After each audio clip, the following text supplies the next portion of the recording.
कक्षा 12वीं के गणित विषय के आव्यूह नामक इस चैप्टर में आपका स्वागत किया जाता है।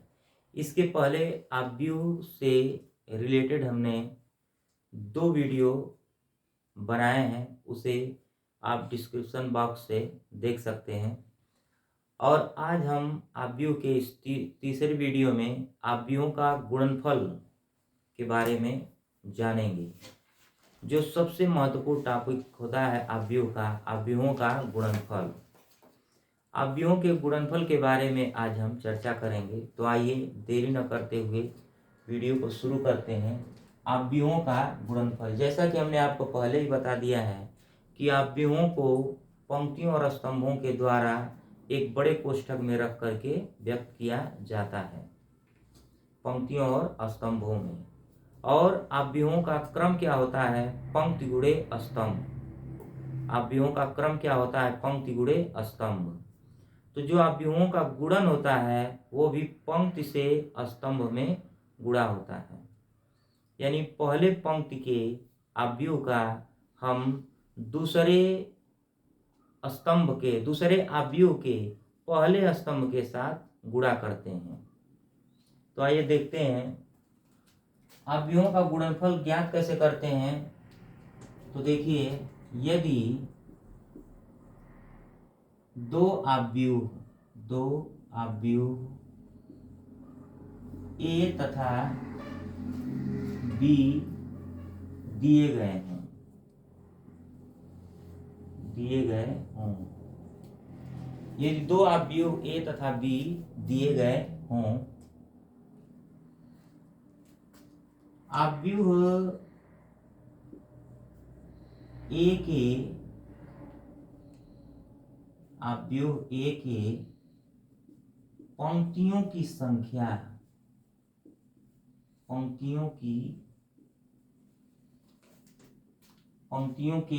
अवयवों की संख्या, आव्यूह ए के पंक्तियों के अवयवों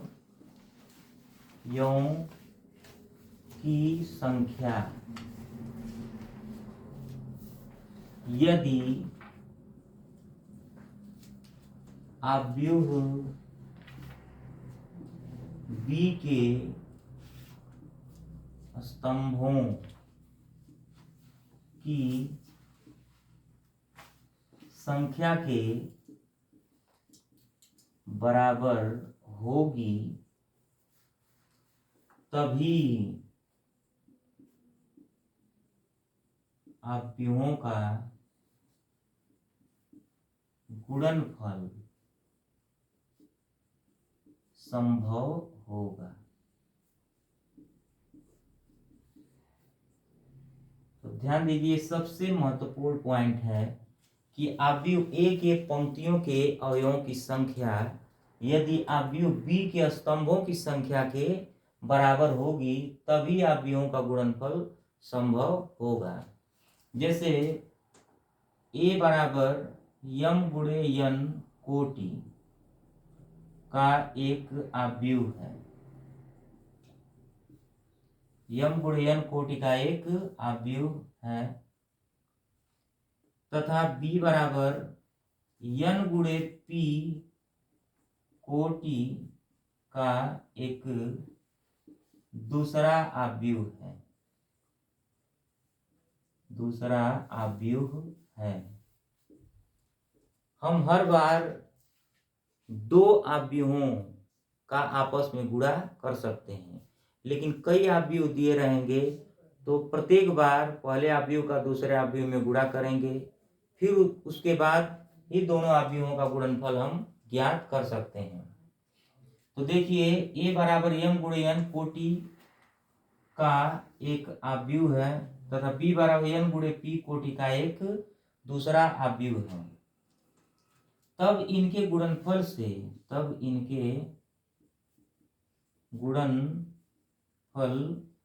से जो आव्यूह प्राप्त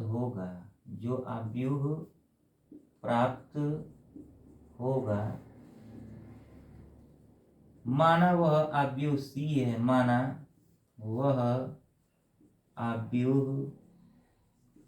सी है, तो उसकी कोटि यम गुणे पी होगी। तो उसकी कोटि यम गुणे पी होगी। ये बहुत इंपॉर्टेंट रूल है, इसे आप एक बार नोट करिए। बहुत ही महत्वपूर्ण टॉपिक है ये अवयवों का गुणनफल। इसे एक बार स्क्रीनशॉट लीजिए।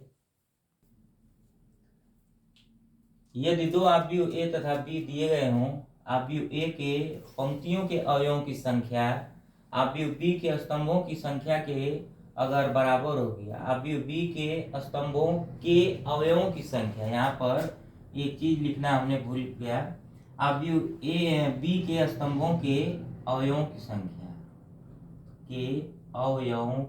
संख्या अवयव की बात यहाँ पर किया जा रहा है।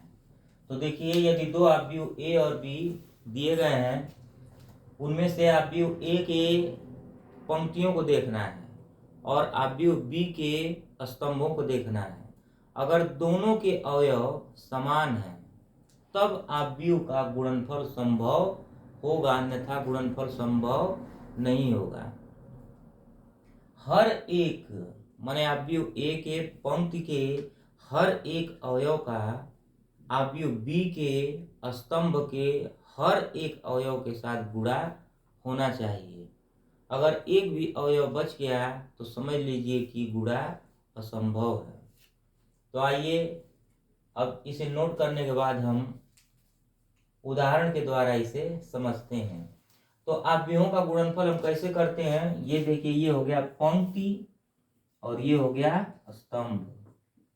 पंक्ति और स्तंभ, ये क्रम आप याद रखेंगे कि पंक्ति गुणे स्तंभ करते हैं। क्या करते हैं? पंक्ति गुणे स्तंभ करते हैं। तो पंक्ति से हम स्तंभ में गुणा करेंगे। तो देखते हैं एक उदाहरण के द्वारा।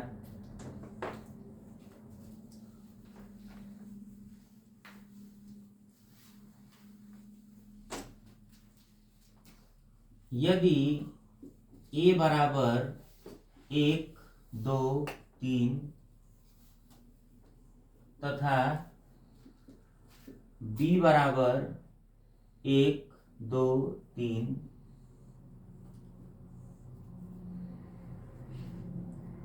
अवयव है,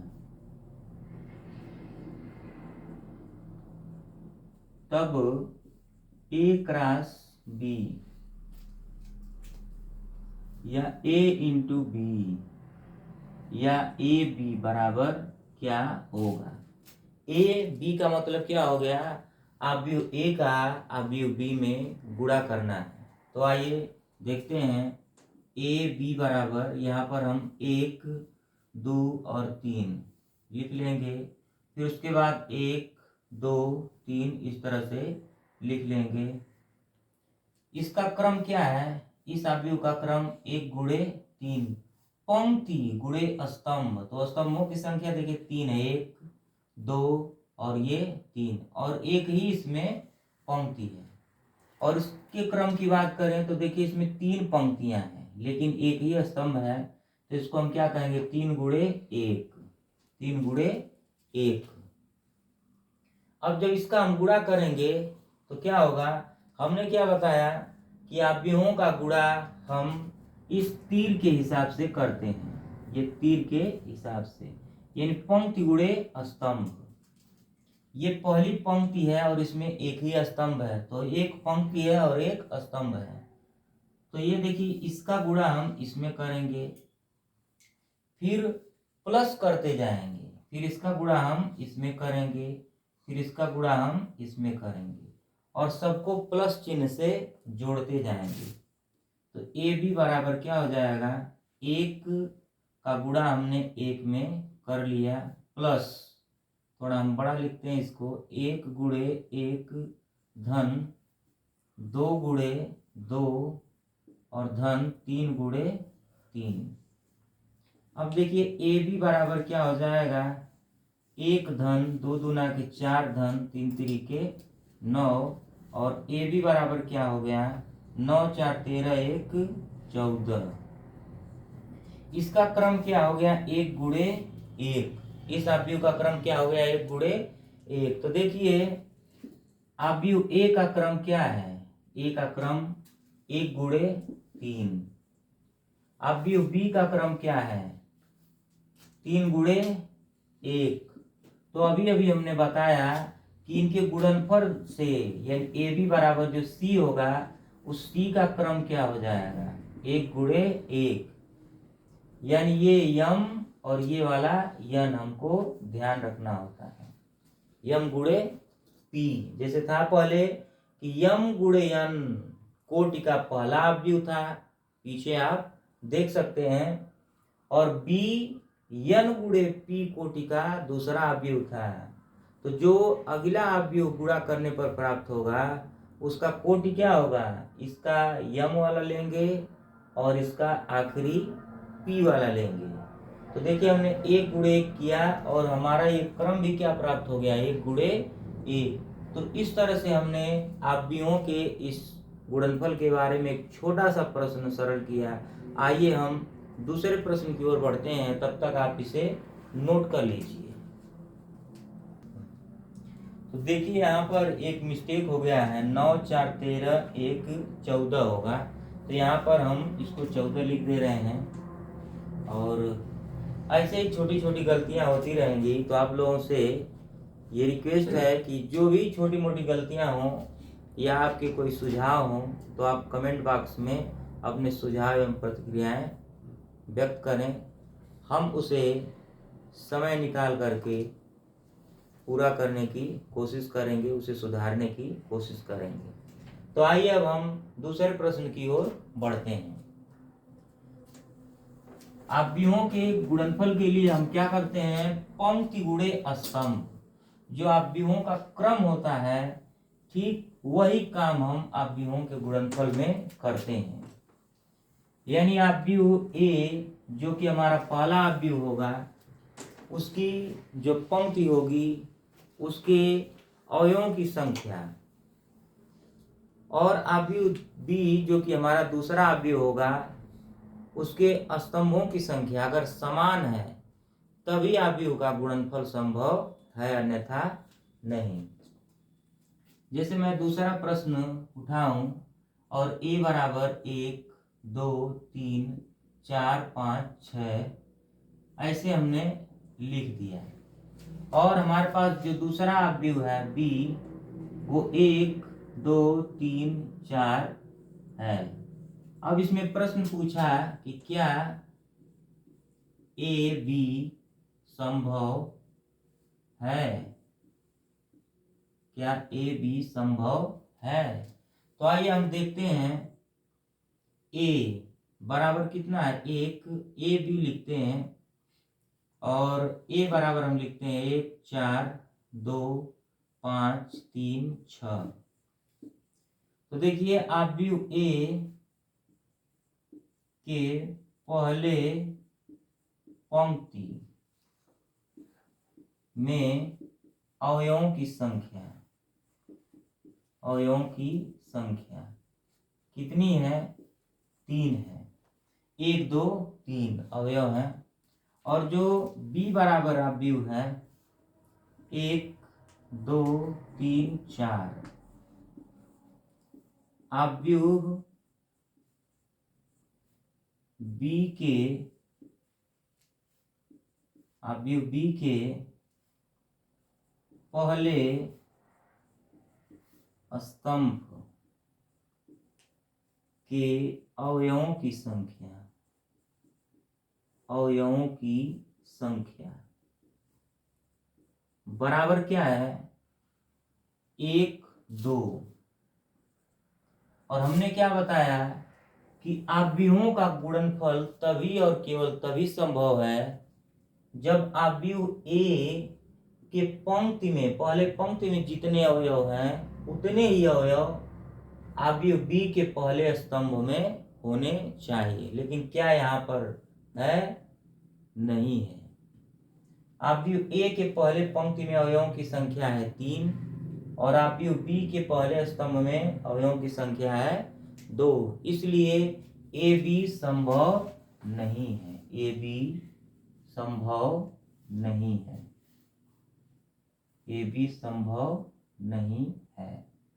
अब चाहे तो आप यहाँ गुणा करके भी लिख सकते हैं, दिखा सकते हैं, जो कि 1 2 3 4 5 6 और b बराबर है 1 2 3 4।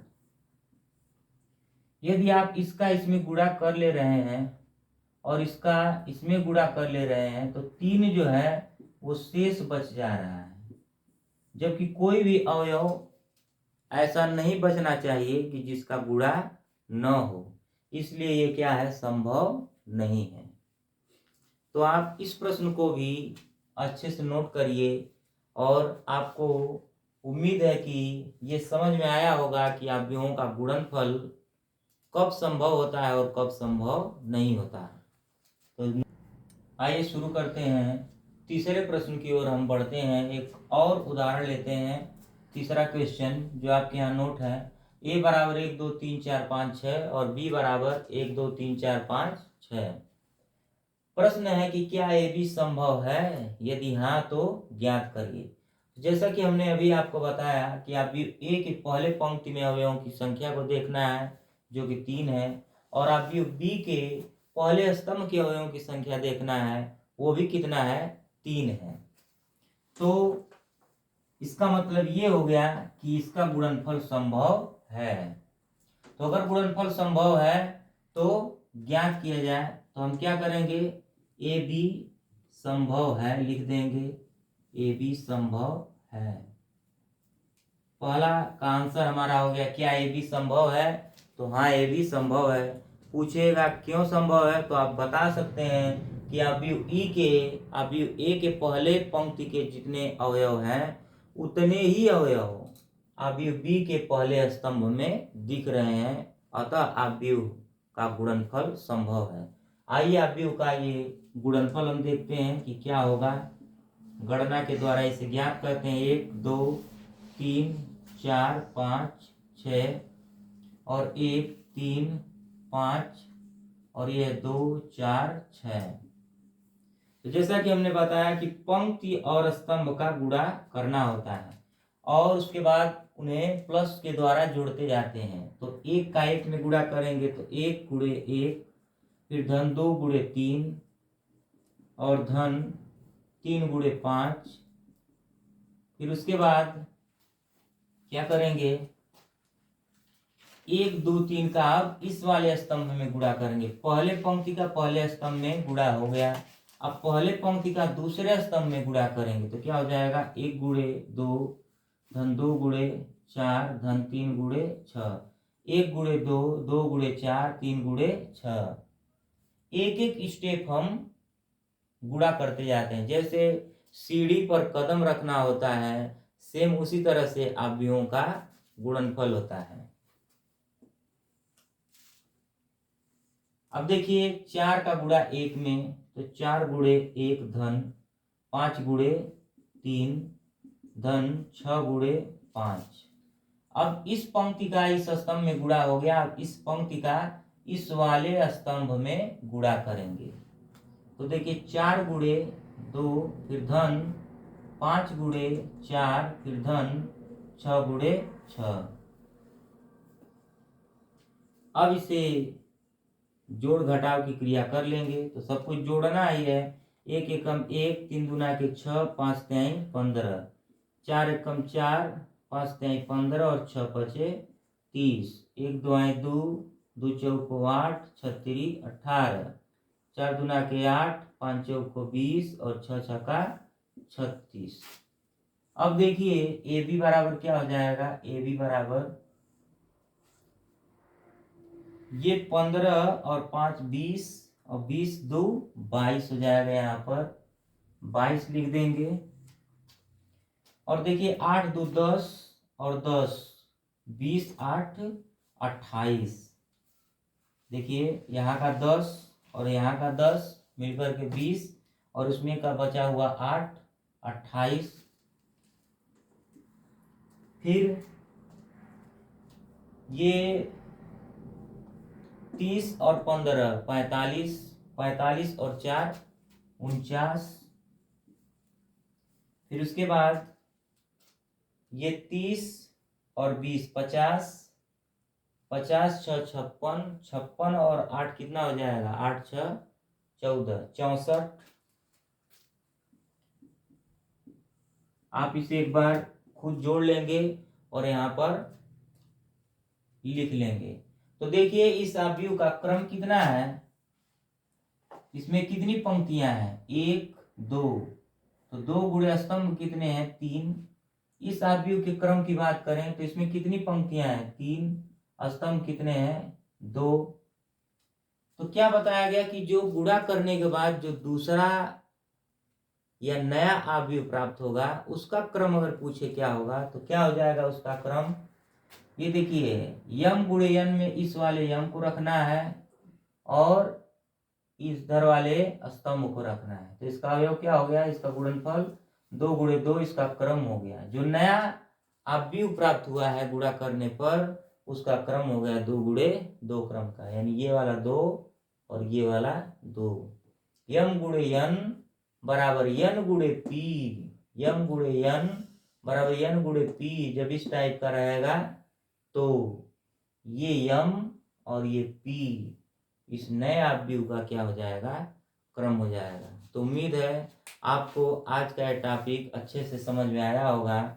मैं हट जा रहा हूँ, आप लोग इसे स्क्रीनशॉट ले लीजिए और फिर हम आव्यूह के अगले टॉपिक में मिलेंगे।